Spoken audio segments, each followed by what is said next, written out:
পাপিয়া, আমি আছি আপনাদের সঙ্গে নিউজ নাওতে।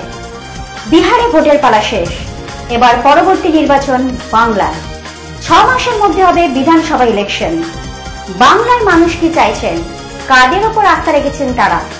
আসুন দেখে নিই আমাদের দ্বিতীয় সমীক্ষা শুধুমাত্র নিউজ নাওতে। সমীক্ষাটি সাইনোভাম রিসার্চ প্রাইভেট লিমিটেড 3100 টেলিফোন কলের মাধ্যমে মতামত সংগ্রহের জন্য করেছে। প্রশ্ন 1, এই মুহূর্তে দেশে নির্বাচন হলে আপনি কাকে প্রধানমন্ত্রী হিসাবে ভোট দেবেন? নরেন্দ্র মোদী 69%, রাহুল গান্ধী 16%, মমতা বন্দ্যোপাধ্যায় 8%, অরবিন্দ কেজরিওয়াল 3%, নীতিশ কুমার 4%। আমাদের আগের সমীক্ষার সাথে তুলনা করলে সবচেয়ে নজরকাড়া পার্থক্য এসেছে রাহুল গান্ধীর ক্ষেত্রে, যিনি 9% থেকে বেড়ে 16% চলে গেছেন। প্রশ্ন 2, এই মুহূর্তে রাজ্যে বিধানসভা নির্বাচন হলে আপনি কাকে মুখ্যমন্ত্রী হিসাবে ভোট দেবেন? মমতা বন্দ্যোপাধ্যায় 79%, মুকুল রায় 6%, দিলীপ ঘোষ 11%, সুদান চক্রবর্তী 3%, অন্যান্য 1%।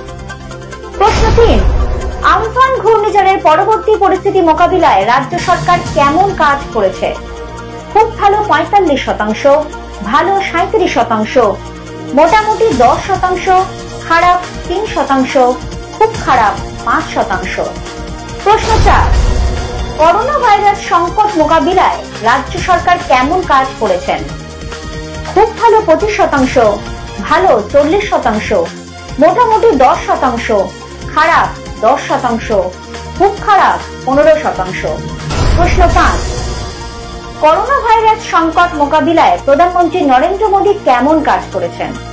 খুব ভালো 18%, ভালো 28%, মোটামুটি 12%, খারাপ 17%, খুব খারাপ 17%। প্রশ্ন 6, এনাদের মধ্যে কে সবচেয়ে বেশি বাংলার মানুষের প্রয়োজন, আকাঙ্ক্ষা এবং সমস্যার কথা বোঝেন? মমতা বন্দ্যোপাধ্যায় 51%, নরেন্দ্র মোদী 20%, মুকুল রায় 6%, দিলীপ ঘোষ 13%, সুদান চক্রবর্তী 2%, অন্যান্য 8%। প্রশ্ন 7, বঙ্গ বিজেপির পক্ষ থেকে সবচেয়ে যোগ্য মুখ্যমন্ত্রী পদপ্রার্থী কে হতে পারেন? রাহুল সিনহা 7%, তথাগত রায় 5%, বাবুল সুপ্রিয় 11%, মুকুল রায় 13%, দিলীপ ঘোষ 21%, এদের মধ্যে কেউ না 43%।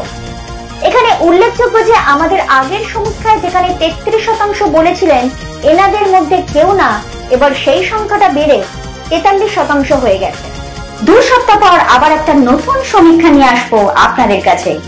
বাংলার মানুষের সঠিক মনোভাব জানতে পারবেন এক নিমেষে। এরকমই গুরুত্বপূর্ণ খবরের আপডেট পেতে চোখ রাখুন, সঙ্গে থাকুন নিউজ নাওতে।